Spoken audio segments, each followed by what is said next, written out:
Good evening, our viewers. You're most welcome to Edge Television. We are bringing to you issues to do with security in our program Extra Lens. My name is MUZEYI FAIZO. As usual, I take you through this program. And today in the studio, I have Comrade Lwanga Christopher.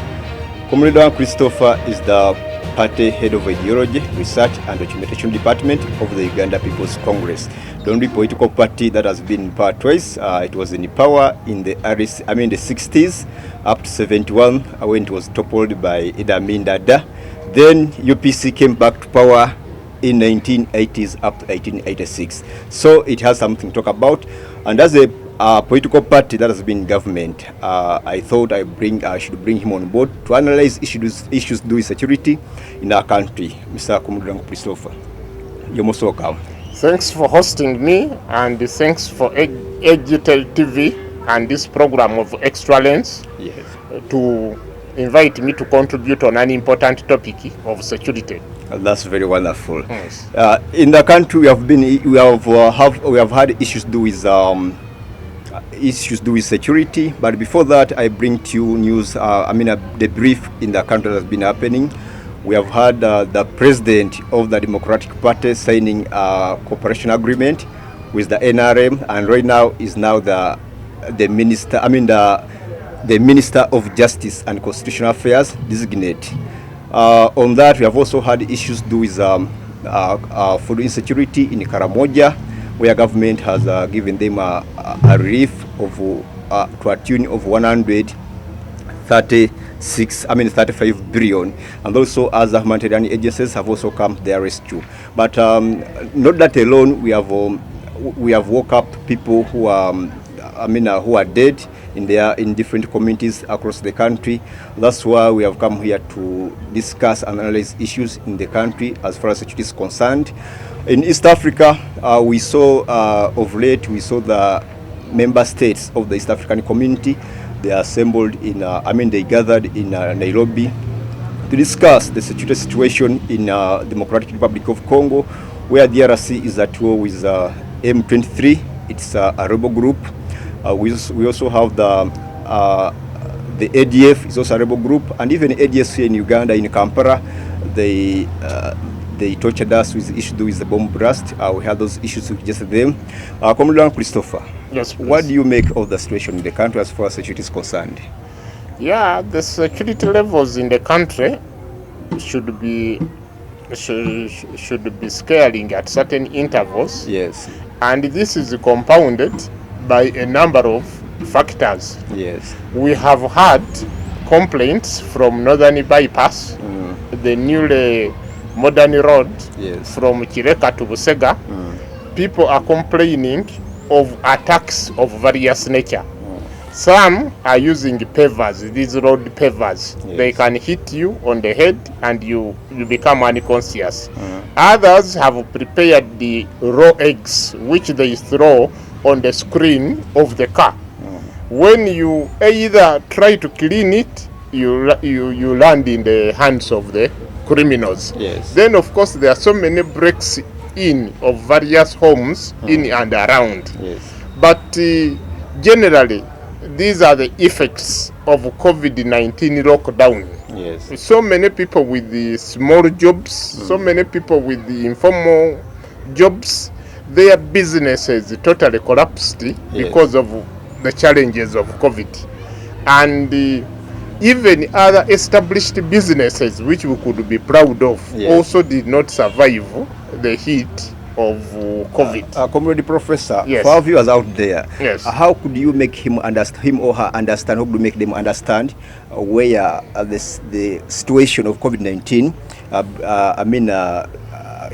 brings us the challenge of insecurity in the country? Yeah, you see, what before COVID, yes, people were working. But then when COVID came in, institutions closed, places of work closed. I will give you a very simple example. Yes. Take a school as an example, and you start finding out how many people feed or depend on the school. You are going to find that it is a whole chain. Yes. Starting with the people in Kikubo who sell books, starting with the people in Kisenyi who make kawunga, starting with the people in the factories who make soap, starting with the people in the factories who make sugar, starting with the people who produce charcoal or firewood, starting with the people in Chiembe who make clothing. All that was frozen. And when it was frozen, it meant that people lost jobs. And when they lost jobs, the government came in with certain measures of helping those who are worst hit. But it was very, very difficult to identify who was worst hit to receive the 100,000 shillings from the Prime Minister's office. And also they tried to give in food relief, beans and kawunga. When you go into complications of preparing beans, it becomes even more expensive for somebody who is unemployed. Because you have to look for firewood, you have to look for fuel. So in that situation, you remember, people were running families and the families were not working and they got stuck. Now this had a tendency of creating this petty safety out of need, out of desperation. And some of us who have gardens around the urban areas, we lost out entirely. On that very point, we have seen the Kampala Capital Authority Management or administration chasing people, chasing these hookers from the city. And from your very explanation, you said that there's also, the problem of insecurity, of COVID-19, and leading people to having, jobs that are not working, given relief, which is not even equivalent their needs. We are seeing that these very people whom they are chasing from the roads, who are hookers, who have created their own jobs, that they're also going back there and terrorize people. We have seen those reports from the community. Do you buy that notion? Yeah, actually, let us face it. Every city, I have had an opportunity of traveling to a number of cities, like Nairobi, Dar es Salaam, Rwanda, Angola, Lusaka, London itself. All these cities have those sort of hawkers, and that's why we have that vocabulary of hawkers. And we have areas which are prime areas or executive areas where a hawker does not work, or does not do the hawking business. Now in Uganda, we are in a mix. We think that a city has to be cleaned of everybody, and we leave people who are officially going to offices or going to places of work like factories. No, a city must have a combination of workers, of hawkers, and even roadside traders. They must be there, but in a manner which is well organized, which is well managed. I remember when I was in London, my sister used to take me to a certain place every Saturday. And that is where we are going to buy cheap things from the market. It is as if it is this Buburo open day market. But you could see a whole range of an area spared for that activity. And you could not imagine that this was heart of London. We are in North London. I suppose even the market we are going to, which was outdoor, was that nature. So that sort of activity is over there in the cities. So how would you advise the government? Because according to the statistics, these hookers in Kampala, they are over 10,000. So where do you think this population is? I think most of the things we have in Uganda need an approach, need a formula, which is multi-sector. You don't look at one way. You have to look at several ways to solve some of these problems. What is hitting Uganda now are two things. Rural-urban migration, which is uncontrolled, and then the other element of lack of rural development, or putting money to develop the rural areas. We haven't done that. Now everybody feels that if you move to the city, your opportunities become brighter. It has become like that because our development, especially with the NRM government since 1986, has been so much focused on Kampala. When we are growing, we are even asked which is the capital city of Uganda. we could say Kampala, and which is the industrial city of Uganda, Okay. we could say Jinja. Okay. Now the emphasis to Jinja reduced. The emphasis to Tororo reduced. The emphasis to Masaka reduced. What we are seeing is a huge rural urban migration. And it is causing a problem. Now to counteract it, you have to improve rural areas with the facilities and with opportunities. Okay, now Professor, when we are discussing the issues of security, Yes. we cannot leave out to Karamoja because right now there is a very bad situation in Karamoja as the issue to do with security. I think just a few months ago we saw serious cattle rustling in Karamoja, where even that one led to the loss of lives of some people in Karamoja. Amidst all that situation, we have also seen Karamoja has also registered or hit by hunger. People, they don't have food. People are found dead on their veranda in the under shades. They're just dying like chicken. So, and we are also seeing a number of people. If you talk of migration, Yes. rural urban migration, most of these people are also coming from that side, and we are seeing them on the roadsides as beggars and whatever from also Karamoja. So, and this situation, as it has been just recurring in Karamoja. So, as a part head of ideology and from a political party that has been in pathways, we also that this issue of Karamoja was also there in UPC government. So, as an analyst, how do you talk about that? The issue of Karamoja is a national challenge, Yes. and at the same time a regional challenge. It is a national challenge in such a way that one part of the country, if it is affected, Yes. it affects the other parts of the country. Now, what do we need to do in this situation? We need to take their urgent relief, but relief is not enough. We need to dig in and we establish the needs of the Karamojong at a cultural level, at a social level, at an economic level. But people on the ground, they are saying that all these issues they are as a result of insecurity in the area. Unfortunately, this is why I said the approach of Karamoja should have a regional outlook.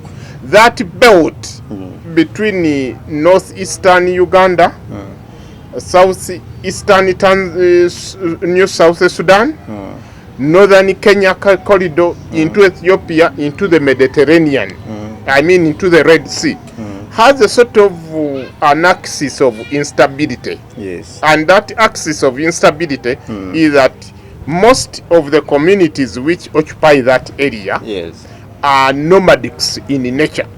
They are pastoralists in nature. And they have their traditions which encourage some excesses, like cattle rustling is part and parcel of the society. And for you to keep your animals safe, you must also be armed. I worked in southern Sudan, Yes. but you will meet the Dinkas with their animals. You don't need to pass near, because the people who are looking after the animals are armed. And they will also be attacked by people who are armed. Now, our Karamojong people, they have their tribal cousins, all tribal tribesmen in Sudan, known as Toposa, Yes. with their town Kapweta. They are also involved in attacking this side. If they have more problems, they will attack Uganda. But Professor, here you say that Yes. these the cattle keepers Yes. in Karamojongo, they are armed. Yes. Also, those who are attacking them, they are armed. And now government is encouraging this armament policy. Yes. So, how would you handle such a situation? Now, this is where the challenge is, and I said this is sort of a Karamoja problem. It has to take a multidimensional focus. Yeah. There is a part Uganda can do, and there is the part East Africa can do as East African community. Because if you disarm the Karamojong, you will make them exposed to the Pokotos of Kenya when they attack, And they are or hit to the Toposas of Sudan when they attack. You have talked of the regional Yes. intervention. Yes. Now let us discuss that with there is a war in Congo, the Democratic Republic of Congo, whereby Congo is at war with or is attacked by M23 Yes. and the ADF, which also faced here in Kampala recently. If you, I think you are very aware. So, do you support the regional security that was talked about in Nairobi conference of recently? Yes, you see, there is something they said. I think it was advocated by South African leader. African solutions to African problems. This Congo conflict, it needs also a regional equation, which should do regionally. We should open our eyes. Who is igniting these sort of conflicts? Okay. Congo is a huge country. It is potentially a rich country. Why are there that constant fighting? What resources is making people fight? No, Professor, that very point. Your part has been part ways. Yes. In the 60s, even in 80s. So if you are in government, and even there are some scandals we had from, there are some issues which had to do with Congo over resources, Uganda over resources. So, and you've also talked about resources in Congo. So if you are in government today as a Uganda People's Congress, how would you handle that situation briefly? The Congo crisis has had its challenges, okay?